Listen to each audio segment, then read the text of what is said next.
ng gobyerno sa mga nagrarally. Sa Tehran ito sa Tehran. Ang kanilang paghuli sa mga protesters.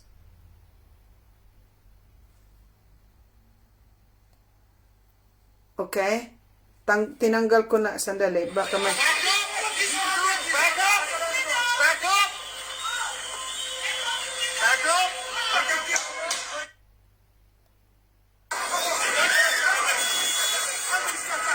Ayan, may nakalabas na mga videos. Itong mga ano na to kasi natapos na, may ilaw na po sila after 84 hours, mga kababayan. Yung mga nagrarayot po ito. So, mga ka-curious ngayon, ang sabi ng gobyerno, under control na nila lahat. Now, after that, na nakontrol na ng gobyerno, ang foreign minister, ito na po, nagsalita na siya na open daw siya makipag-communicate with the US. Okay? So ito ang latest report. Iran foreign minister says communication channel open with the US envoy. And then, ito naman ang response ni Trump.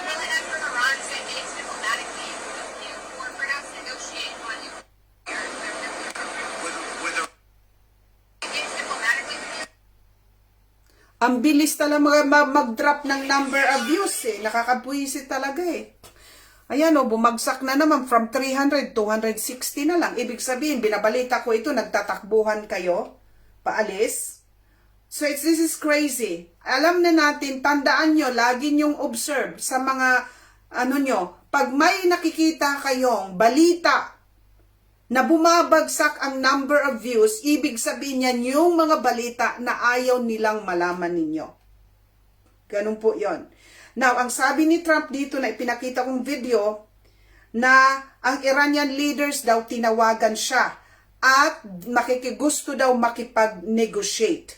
A meeting is being set up, but we may have to act because of what's happening before the meeting. So, siyempre, kasi nakontrol na, ayaw naman talaga ng Iran. Sigurado yon. Ayaw ng Iran makipagbangbang. As much as possible, ayaw nila. Pero tingnan mo, nag-reach out at open na makipag-communication ang Iran, gaganti pa rin daw ang Amerika. Nag-iisip pa rin ang Amerika na gumanti dahil sa ginawa ng Iranian government sa mga rioters.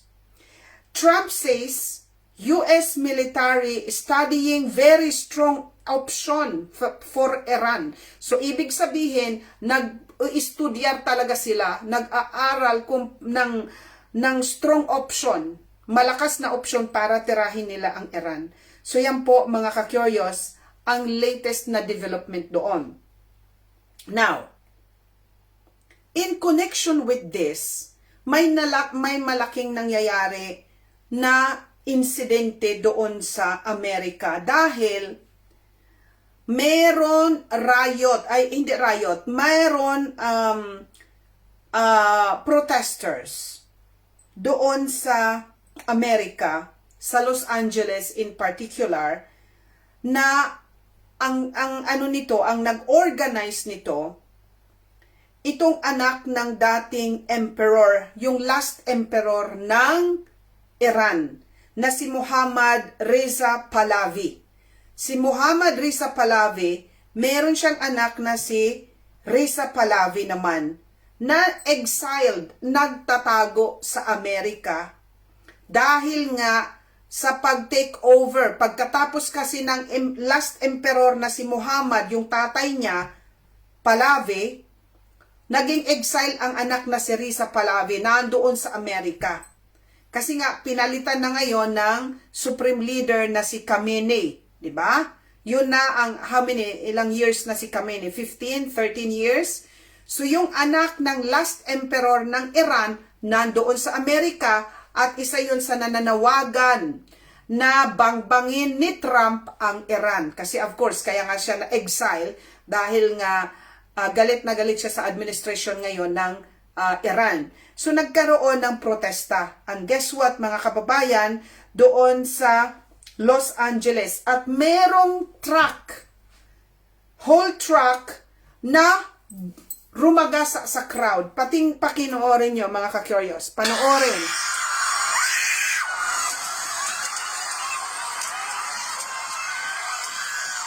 Ayan no.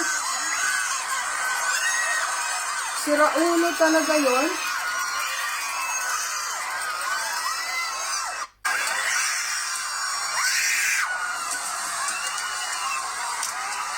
Ayun. Pinipigilan. Ito, ang another.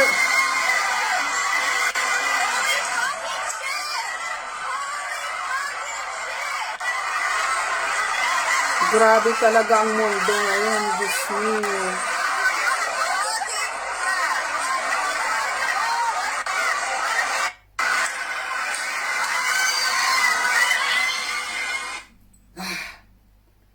Grabe. Another angle of U-Haul truck ramming through the pro-Pahlavi protests in Los Angeles displays an individual on top of the truck. There is no word or whether this is a civilian or a member of the attack. So mga ka-curious, ito po'y developing story. Wala pa tayong nakikita, as have you seen in the video, wala naman nakita pang bumulagta. Kasi pinipigilan, siguro habang rumaragas sa yung mga tao, nagkaroon sila ng panahon para umiwas. Nakita nyo naman talagang dumiretso na lang. Pero humina siya kasi pinipigilan nga ng maraming tao. So that's what's going on. Itong malaking nangyaring dyan sa Los Angeles, itong rally, ito'y protesta na pinunduhan po siguro ito ng anak ng dating emperor. Okay? Now, abangan natin yan kung meron mga nagurgor, kung anong nangyari dyan. Kasi wala pang, bago ako mag-report, wala pang nire-report kung marami ang mga nagurgor doon. Now, may problema din sa Sudan. Kasi may civil war na nangyayari sa Sudan. Na-explain ko kasi, magkairoon tayo, kasi yung ating last video, ang haba ng explanation ko doon sa mga nangyayaring bang. Ngayon, may nangyari din for the second day in a row, Sudan carried out airstrike on Yabus, a Sudanese border town near Ethiopia, currently under Al-Hilo control or Pro-Rapid Support Forces or RSF. Meron na naman doon kamay ang United Arab Emirates. Okay? Kasi mga ka-curious, sandali. Meron ang nangyayari doon sa Sudan, para magkaroon lang tayo ng idea. Meron silang civil war. Okay? May ongoing Sudanese civil war. Since 2023 pa ito. Dahil sa internal conflict of power. Yung isang grupo gustong pabagsakin ang gobyerno ng Sudan. Ang power na nag-aaway doon between the National Army ng Sudan or ang Sudan Air Force at ang paramilitary na RSF. Itong RSF na ito ay pinupundohan ng United Arab Emirates. Inaakusahan sila na sila ang most significant financial and military support, pero dinideny ito ng United Arab Emirates. So yung nangyayaring gulo, sa madaling sabi na mayroon civil war na nangyayari sa Sudan dahil sa internal power, yung grupo ng Sudan Armed Forces nag-aaway ng RSF na pinupunduhan ng United Arab Emirates. Now, kahapon, sabi ko nga sa inyo, nag-i-indulge na rin itong mayayaman ng mga Arab countries na dati pinalalago lang ang kanilang mga lugar, ang kanilang mga businesses. Ngayon, involved na rin sila sa pag-destabilize. Sa Yemen, tuloy-tuloy sila doon. Yung mga grupo na pinupunduhan ng Saudi Arabia at yung grupo na pinupunduhan din ng United Arab Emirates, sila ang nagka-clash doon. Okay? So ngayon, andoon din yung United Arab Emirates, nakikialam din sa Sudan. Yan ang bagong nagbabangbang 2 days in a row na po.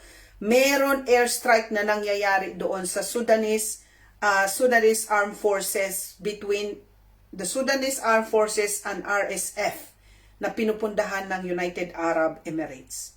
Now, punta tayo, ano ang latest update sa Greenland? Itong gustong kamkamin din ni Trumpo. Now, ang sabi ni von der Leyen, yung European Commissioner, chairman ng European Commission, na they will fight. Europe, sabi niya, may send troops to Greenland to stop Trump's seizure of the island. Sabi ng Telegraph ito. Ito yung latest report. Kaya nagkakaroon ngayon ng hindi pagkakaunawaan ang European Union at ang Trump administration dahil of course, gusto nilang protektahan ang Greenland dahil sabi ko sa inyo, ang Greenland ay kinukontrol ng Denmark. Denmark is part of NATO. Ang Article 5 ng NATO sinasabi na an attack on one is an attack on all. Kaya kung si Trumpo ay aatakihin ang Greenland, posibleng mamagitan ang NATO. At ito ang latest update. London is negotiating with European allies about deploying multinational troops to Greenland to strengthen security in the Arctic and deter Trump's unilateral action. The military leadership is developing preliminary plans for a NATO mission which were discussed in Brussels this week. The British Prime Minister agreed with the need to take measure against the alleged possible seizure of Greenland by Russia and China, as Trump previously stated. Kasi, mga ka-curious, ang sabi ni Trump, kaya daw kukunin nila, which is propaganda na naman ni Trump po yan, kasi wala naman sinasabi ang publicly na kukunin ang Greenland ng China o kaya ng Russia. So sabi ni Trump, kaya daw kukunin, hindi siya papayag na ang Greenland mapunta sa Russia at mapunta sa China. So ayan, mga kababayan, the British Prime Minister explains the plan to send troops to Greenland. Yun po ang latest na balita. Now, may catch yon. Sandali lang ha. May catch kung bakit lahat po ito ay tungkol sa, sabi ko nga sa inyo, sa kayamanan, control ng natural resources. Ito yung mga lumalabas na may mga interest. Ang mga OTA na nakapalibot kay Trumpo diyan sa Greenland. Panoorin po ninyo. Ito ay isang revealing natin ngayon. Dahil hindi ito mapapanood ninyo. Kung ano ang at high stake diyan. Kung bakit gusto-gusto at sino ang nasa likod ni Trumpo na gusto nila kunin kamkamin ang Greenland. Trump's renewed threat to annex Greenland follow a familiar pattern. U.S. strategic rhetoric trails elite financial interest. Above all, this is financial interest. Ito ang nangyayari ngayon.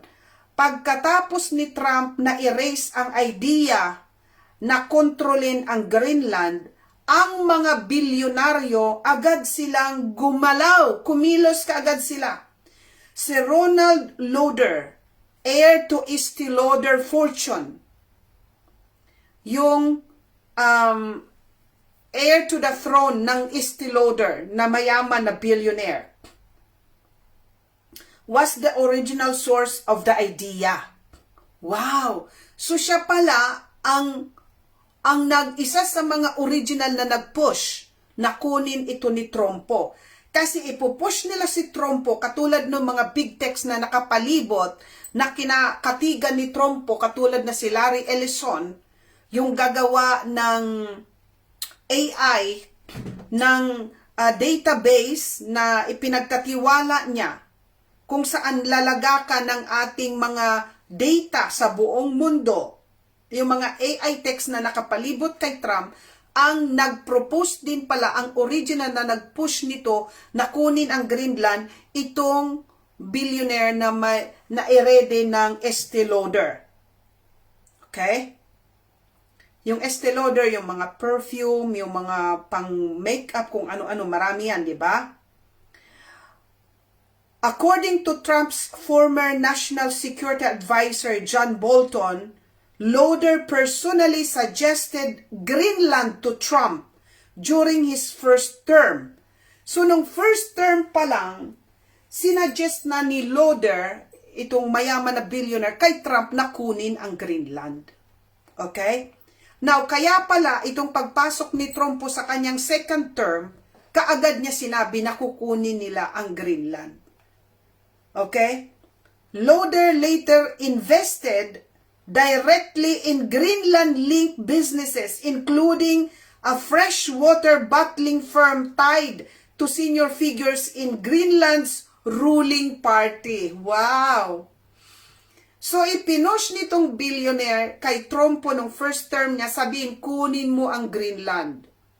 Kaagad, itong Lauder na ito, itong mayaman, nakipag-usap na siya doon sa mga politiko.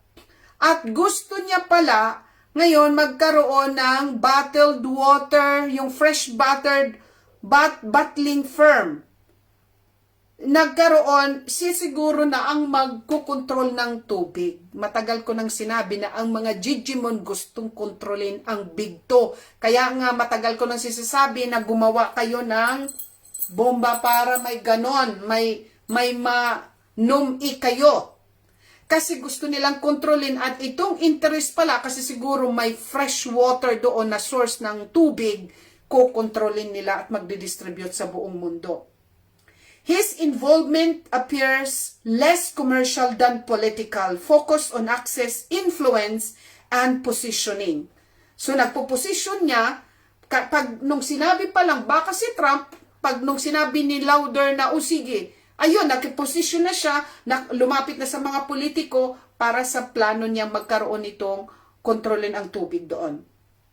Ito pa, si Jeff Bezos ng Amazon, si Billy Boy, at si Michael Bloomberg began backing Cobalt Metals, a mining company using AI to locate rare earth and critical minerals in Greenland. These materials are essential for electronics, electric vehicles, weapon system, and green energy. Cobalt is now valued near 3 billion. Wow! So, ayan na. Pagkatapos na mag-flaunt itong idea na po pwedeng kunin ni Trump ang Greenland, ang mga Digimon kasama na si Jeff Bezos, si Bill Gates, si Michael Bloomberg, nag-umpisa nilang katigan o suportahan ang Cobalt Metals.